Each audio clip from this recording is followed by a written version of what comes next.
In September that year, the young man was invited to the school for a talk. He had this leadership thing going on, and that was where I fell into sin again. This time deeper than I could ever imagine. I wish I knew what God was preventing me from all the while. Guys, I went into sin, got lost in the whole mess, and became a shadow of myself.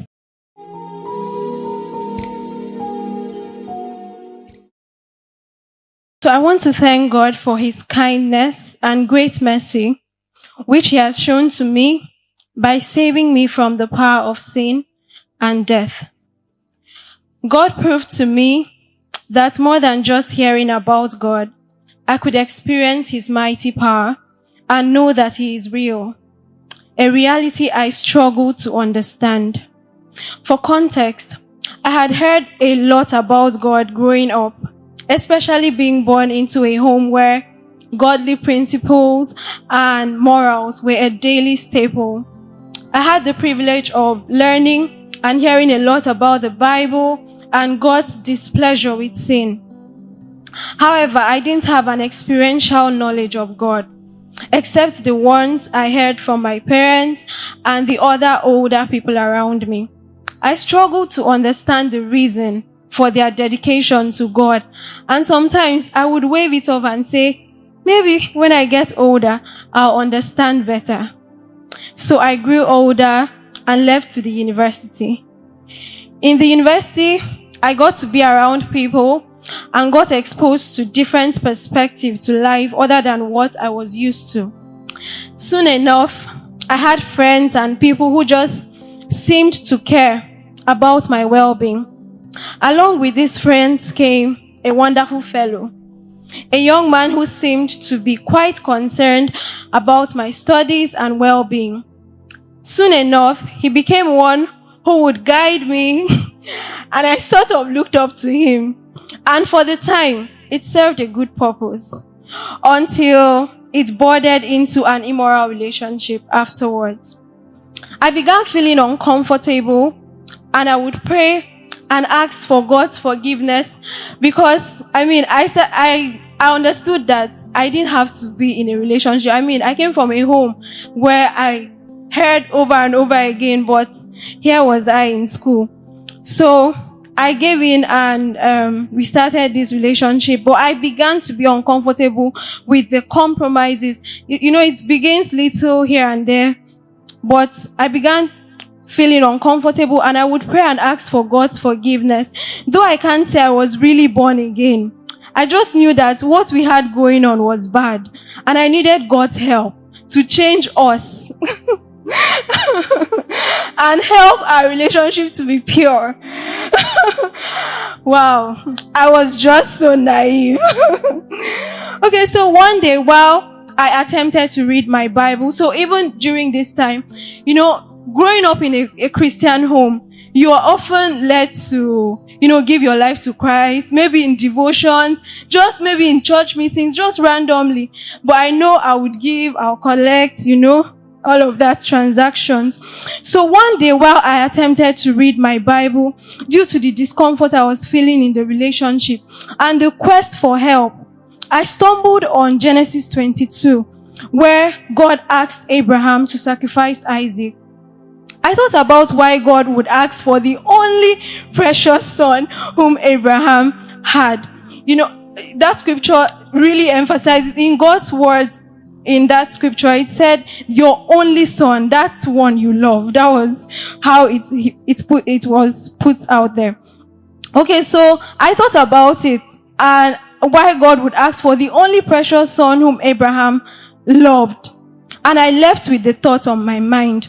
The next day, I flipped my Bible again, though quite burdened with guilt and disinterested in what I would find. My Bible flipped to the same passage again, about 2 times. It didn't seem ordinary. So I wondered what it could mean and if that applied to me. Then I sensed that God may want me to sacrifice my Isaac by leaving this my relationship, which was quite precious to me. I struggled with the thought and shared it with the guy, the young man, even telling him the scripture as well, because I didn't know how else. I mean, I didn't know how to break up. So I was just like, I don't think God wants us to continue anymore. So I just told him I sensed God didn't want us to continue the relationship. So the distressing news as should be. But this time it was difficult because he had introduced me to his family and everyone sort of had an expectation, of our settling down together here and there. He told me if it's really God, he will also know. Even me, I was quite unsure if it was really God. My mind was so naive and undiscerning. As much as I knew the relationship wasn't pure, I struggled to let it go. Fortunately, we attended a church where we could stream services at various centers. And that day when I informed this person of my intention of leaving the relationship, we had a church meeting. And this fellow was in a different state while I was in another. We both streamed individually, and the pastor, as God would have it, deviated in the middle of his sermon to talk about obedience. So let's say he was talking about favor, supernatural favor and all of that. So he left the sermon he was preaching and went straight to obedience with emphasis on Genesis 22. People of God, what are the odds? I knew from the church meeting that the relationship had ended because this was too much of a coincidence. After the meeting, we ended the relationship and missed much heartache over the phone.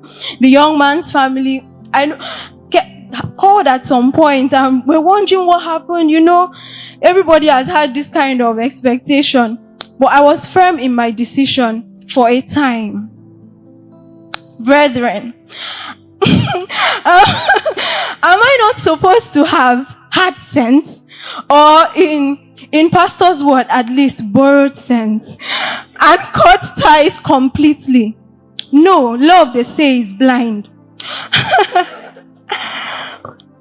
All of this happened in 2017-18. So in 2019, I was done with school and thankfully secured a job with the IT firm in the school.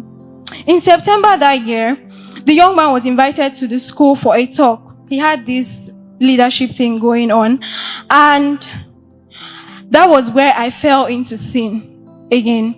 This time deeper than I could ever imagine. I wish I knew what God was preventing me from all the while. Guys, I went into sin, got lost in the whole mess, and became a shadow of myself. I believe details of these events, the events that followed, will be shared in due course. So from that moment, I faced that. It was after all these incidents that it now dawned on me that I was supposed to delete this number and block it. See, it's after. From that moment, I faced an episode of shame, guilt, and depression I had never experienced in my life due to my carelessness and folly. I wondered if there was ever going to be any more mercy or forgiveness for me, because at this point, I was convinced I had gone past the line and it would take God's kindness to get me back. I struggled with feelings of unworthiness, guilt, pain, and depression. I was unable to have a proper meal or sleep without much crying. The doctor I met, so at the time I started developing stomach ache, all of that. So I met a doctor at the time due to the severe stomach ache I experienced. And he told me I had developed an ulcer. And I seemed quite traumatized by the events in my life. Truly, I was in a dark place. Now, walking the path of God's discipline, having absolutely nowhere else to go, I ran back to God, completely battered and ashamed. Though in my heart, I struggled with the thought that God would even pay attention to me, or if he would even listen to me, if he was even concerned about me, because even I had given up on myself. I just kept holding on to this thread-like faith I had left. Some days when I'm leaving to work and I'm crushed by the guilt of my actions, I would stop by an empty church building, lay at the altar and cry my heart out before brushing up and leaving for work. In the midst of all of this, no one except one of the church leaders whom I had spoken to and an older neighbor had an idea of what was going on. I had a good way of maintaining a good disposition and ensured no one was disturbed about me. Even my family, my mom, who usually has a way of sensing when things go off, would call me to ask about my well-being. And if things were okay, I would assure her that I was fine, time and again. So my mom usually has this, instincts. I don't know, motherly instincts, more like. So if something is going off, she would call. So God knew me all along. So in November 2019, this incident happened in September. So September, October, there was a lot of depression going on in that time. So in November 2019, I got a call from home for my mom's birthday, which was to hold on a weekend. So I didn't school in Uyo. I was in another state and I would have to come back. So due to the long season of depression, I was excited to finally travel home and have a feel of joy. I rolled up this depression aside and traveled to Uyo on a Friday for the birthday. So the birthday was to hold on a Sunday. So I came into Uyo on a Friday. By Saturday, I decided to read my Bible. I'm at home now, so, I decided to read my Bible and I got to read Hebrews 12 verse 6 to 7. Now, that portion talks about the Lord's discipline. Afterwards, I decided to go see a friend and then join my mom to get some items from the market for the birthday, which was the next day. At the market along Accra Road by the plaza, I heard footsteps behind me. Before now, I was told that the place was full of young guys who would snatch phones and handbags if held carelessly. So I was very careful not to be a victim. However, this particular day, a young man followed me and I got very scared. So I remember holding my bag and I was holding so tightly to it, but the person kept walking behind me. I got quite scared. So I tried moving my bag gently to the other hand and hold on tightly to it. But the young man kept following me, in spite of all this safeguarding. Being that the market was a busy one, I wondered why someone should follow me to rob me. It's afternoon. Soon enough, the young man who followed me began to speak over me. And about the first word he said were, you should let go of the control. He said he'll heal you. So this was to me like, when God says he's going to pour water on the dry land, I was wondering, like, this is a market, for heaven's sake. He spoke Hebrews 12 verse 6 to 7. Now, this is the exact scripture I had read that morning. Do you remember? Well, I'm sharing. So he spoke the exact scripture to me that day and talked about the Lord's discipline. I was dazed. It turned out to be Bro Utive Itebo. So he said other personal things that resonated with me in that season. And then he prayed Ephesians 1:17 over me and started going his way. For a second, I thought I had just seen an angel.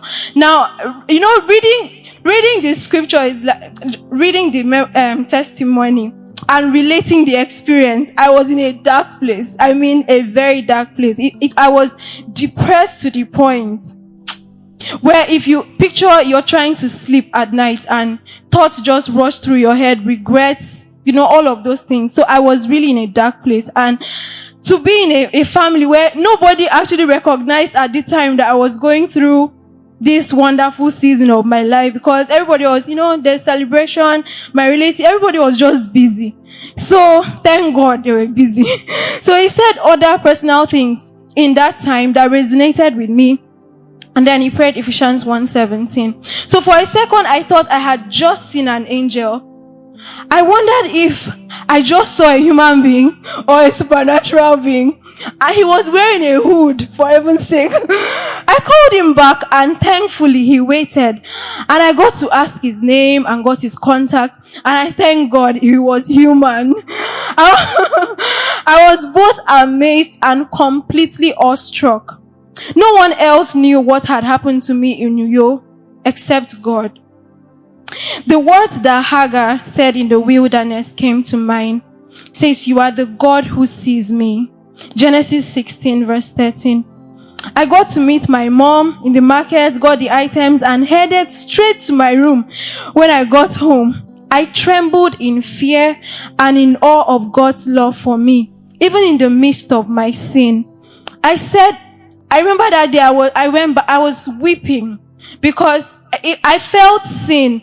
And now, for someone who had this knowledge of God, like head knowledge of God, you've heard so much about God, but you've not experienced Him. It felt so different. I went back home, I was in tears.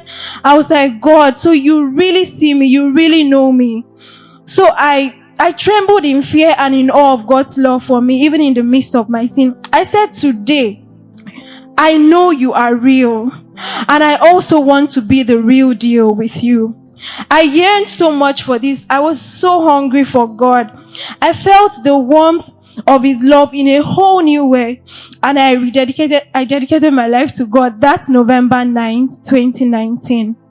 I traveled back to work and finally got to visit the GLH church the following year when I visited Uyo. Here I have learned so much about God and the ability to discern His voice and leadings per time. I believe one of the things that made me fall into all the things that I did was that I didn't have the ability. God was speaking to me clearly, right? But I couldn't discern what He was doing at the time. So I've learned so much about discerning God's voice and His leading. I have learned so much from the BBS classes, that's Believers Bible School, about hearing God, and many other foundational principles of the Christian faith, which has helped me immensely and has shaped the core of my faith in God. It's been both an eventful and fulfilling journey since then. I am thankful for the obedience and yieldedness of the one God sent to me on that road that day. I thank God that He found me in the chaos of a marketplace, that Bro Yuti still obeyed. Like some days I wonder, I'm like, if He just, like, I would do. I mean, just say, well, another person can talk to the person, you know, how we can just be careless. But I thank God that He was very discerning and He obeyed God. So Heidi Baker talked about stopping for the one. I could never relate until I realized it's been my own story.